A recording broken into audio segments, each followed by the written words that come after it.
चलिए खबरों में आगे बढ़ते हैं और बात कर लेते हैं स्नेक फोबिया का शिकार विकास दुबे हुआ है। विकास दुबे ने दरअसल ये दावा किया था कि 40 दिन में 7 बार सांप ने उसे काटा था, लेकिन अब विकास के इसी दावे से एक एक करके पर्दा उठ रहा है। आपको बता दें कि विकास ने यह कहा था कि उसके सपने में सांप आया था और सांप उसे साथ में ले जाने को कहा था। अब क्या वाकई में सपने में सांप आया और जो दावा विकास की तरफ से किया जा रहा है, क्या उसमें वाकई में सच्चाई है, इसकी तो हम बात करेंगे, लेकिन उससे पहले सांपों से जुड़े कुछ तथ्यों के बारे में जान लेते हैं, समझ लेते हैं इस रिपोर्ट के जरिए।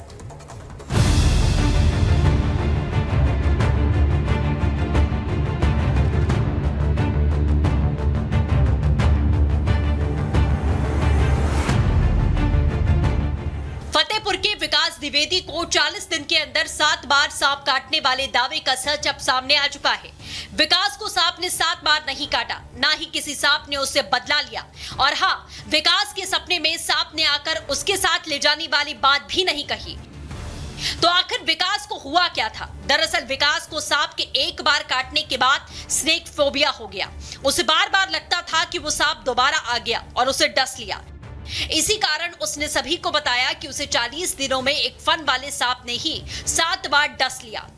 हर बार जब उसे ऐसा लगता था तो वो अस्पताल भी चला जाता, जहां बिल बनाने के लिए उसका इलाज भी करवा दिया जाता। इससे विकास के भ्रम को और बढ़ावा मिला। विकास के मन में धीरे धीरे सांप का डर इस कदर बैठ गया कि उसने ये मान लिया कि नवी बार जब सांप उसे काटेगा तो उसकी मौत हो जाएगी। विकास का अजीबोगरीब मामला सामने आने के बाद मामले की जांच पड़ताल की गई, जिसके बाद सीएमओ डॉक्टर राजीव नयन गिरी ने पूरे मामले की सच्चाई सामने रखी। गिरी ने डीएम को लिखे पत्र में विकास को स्नेक फोबिया से पीड़ित बताया। अगर पहली बार ही निजी अस्पताल वाले उसे बता देते कि उसे किसी सांप ने नहीं डसा तो शायद इतने दिनों तक वो डर में नहीं रहता। जिले के मुख्य स्वास्थ्य अधिकारी की जांच में ये बात भी सामने निकल कर आ चुकी है। Bureau report, Republic Bharat. और इसी बीच अब अगली खबर आपको बेंगलुरु से बताते हैं, जहां पर एक बुजुर्ग ने धोती पहनी हुई थी और इसी के चलते उन्हें मॉल में घुसने की इजाजत नहीं मिली।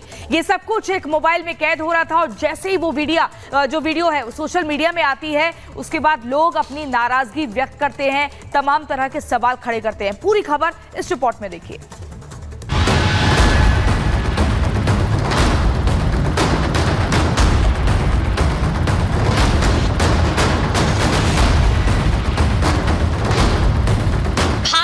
विविधताओं के लिए जाना जाता है। पारंपरिक परिधान भारत की पहचान है, लेकिन क्या हो जब इसी भारतीय पारंपरिक परिधान के कारण आपको मॉल में दाखिल ना होने दिया जाए?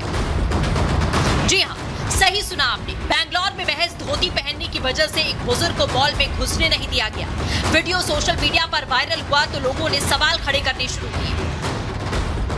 दरअसल हुआ यूं कि तस्वीरों में दिख रहे पिता पुत्र की इस जोड़ी ने फिल्म देखने के लिए टिकट बुक करवाई। एक पुत्र अपने पिता को पहली बार मल्टीप्लेक्स में मूवी दिखाना चाहता था, लेकिन बुजुर्ग व्यक्ति के पहनावे के कारण उन्हें अंदर जाने से मना कर दिया गया। सुरक्षा कर्मचारियों ने बुजुर्ग व्यक्ति को धोती बदलकर पैंट पहनकर आने के लिए कहा। सुरक्षा कर्मियों की ओर से दलील दी गई कि यहाँ का यही नियम है। बार बार विनती करने के बाद भी सिक्योरिटी गार्ड नहीं माना और वो एक ही बात दोहराता रहा कि मॉल मैनेजमेंट का आदेश है कि ऐसे ड्रेस में मॉल के अंदर कोई नहीं जा सकता, इस वजह से मैं एंट्री नहीं दे सकता। ऐसी संकीर्ण सोच को लेकर बीजेपी ने कर्नाटक सरकार पर जमकर प्रहार किया।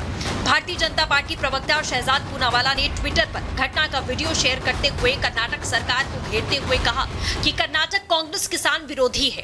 कांग्रेस एक तरफ कर्नाटक प्राइड की बात करती है तो दूसरी ओर किसानों से राज्य में ऐसा व्यवहार हो रहा है। कांग्रेस का असली चेहरा सामने नजर आ गया। एक तरफ तो कन्नडिगा प्राइड की बात करते हैं और दूसरी तरफ कर्नाटका के बेंगलुरु में एक आलीशान मॉल में एक किसान को एंट्री इसलिए नहीं दी गई क्योंकि वो धोती पहन रहे थे। धोती तो भारत की संस्कृति का, भारत के वेशभूषा का, किसानों की आत्मसम्मान का प्रतीक है। क्या किसानों को अब एंट्री करने के लिए सूट पहनना पड़ेगा? ये कर्नाटका सरकार की जवाबदेही है। उनके तो मुख्यमंत्री धोती पहनते हैं, पर किसान के लिए इस प्रकार का अन्याय और किसानों के साथ लगातार अन्याय कर रही है कर्नाटका कांग्रेस की सरकार। मॉल चाहे जिसका भी हो, कर्नाटका की सरकार, कांग्रेस की सरकार इसके लिए जिम्मेदार है। जाहिर है धोती भारतीय संस्कृति की पहचान है। भारत में भी तमाम जाने माने पढ़े लिखे लोग भारत की परंपरा को आगे बढ़ाते हुए धोती पहनते हैं और खास तौर पर भारत का किसान भारत किसानों का देश है। भारत में किसानों को अन्नदाता कहा जाता है और वही अन्नदाता आज मॉल प्रशासन के इस दुर्व्यवहार के बाद सड़कों पर प्रदर्शन करता हुआ नजर आया। सवाल पूछ रहा था कि क्या कर्नाटक में धोती पहनना अपराध है? किसानों ने साफ कहा कि तुरंत मॉल प्रशासन को अपने इस नियम में बदलाव करना चाहिए। साथ ही पीड़ित किसान ने अपना दर्द बयां करते हुए कहा कि मैं पढ़ा लिखा नहीं हूं, एक साधारण किसान हूं, लेकिन पढ़ाई की अहमियत बखूबी जानता हूं। लेकिन यहाँ ये तय है कि किसी मॉल के खोखले नियम के चलते मैं अपनी संस्कृति नहीं छोड़ सकता। सवाल यही है कि आखिरकार भारतीय परिधान जो देश की पहचान है, उसके पहनने से किसी को क्या आपत्ति हो सकती है? सवाल ये भी कि क्या कर्नाटक में धोती कुर्ता पहनना मना है? खैर, ऐसी ओछी सोच वाले समाज पर एक कलंक से कम नहीं है।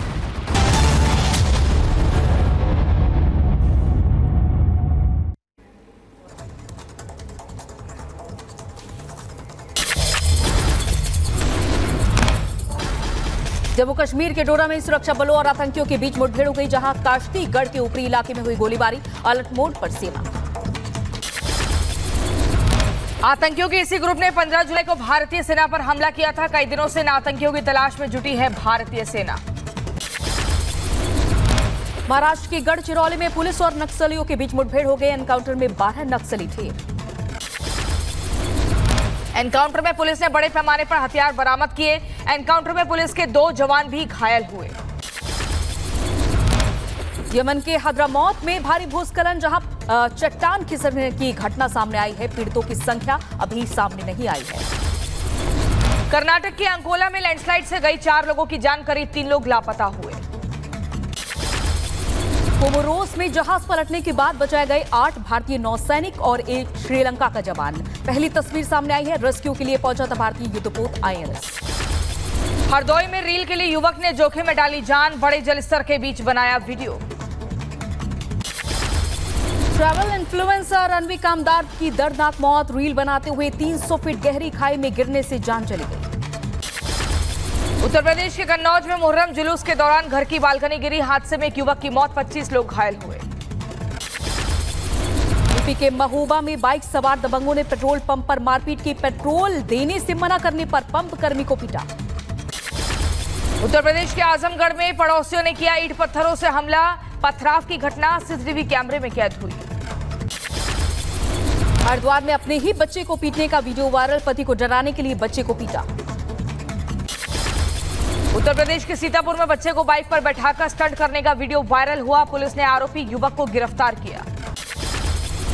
NEET UG paper leak case का पटना एम्स से कनेक्शन सामने आया है। हिरासत में लिए गए 3 MBBS के छात्र। CBI ने तीनों छात्रों के लैपटॉप हिरासत में लिए।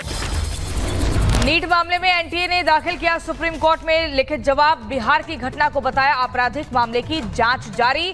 सुप्रीम कोर्ट में आज होनी है सुनवाई। कांवड़ यात्रा को लेकर CM योगी ने दिए हैं निर्देश। पूरे कांवड़ रूट की साफ सफाई होनी चाहिए और मरम्मत का काम भी पूरा होना चाहिए। कांवड़ यात्रा रूट पर दुकानदारों के सत्यापन पर मुजफ्फरनगर SSP का बयान। कानून व्यवस्था को लेकर दुकानदारों को दिए गए निर्देश। ये अपनी खाद्य सामग्री खरीद सकते हैं। उन सबको ये निर्देशित किया गया है कि अपने प्रोप्राइटर के या काम करने वालों के नाम जरूर डिस्प्ले करें। दुकानदारों के सत्यापन को लेकर ओवैसी ने साधा निशाना, कहा मुसलमानों को किया जा रहा है टारगेट। ओवैसी के बयान पर विहिप नेता विनोद बंसल ने किया वार, कहा चोर की दाढ़ी में तिनका। आचार्य प्रमोद कृष्णम की कांग्रेस को नसीहत, ट्वीट कर लिखा बिल्ली के भाग्य से छींका टूटने की उम्मीद छोड़ दे कांग्रेस। आज PM आवास पर होगी कैबिनेट की बैठक। PM मोदी कैबिनेट की करेंगे अध्यक्षता। बैठक सुबह 10:30 बजे शुरू होगी। वहीं PM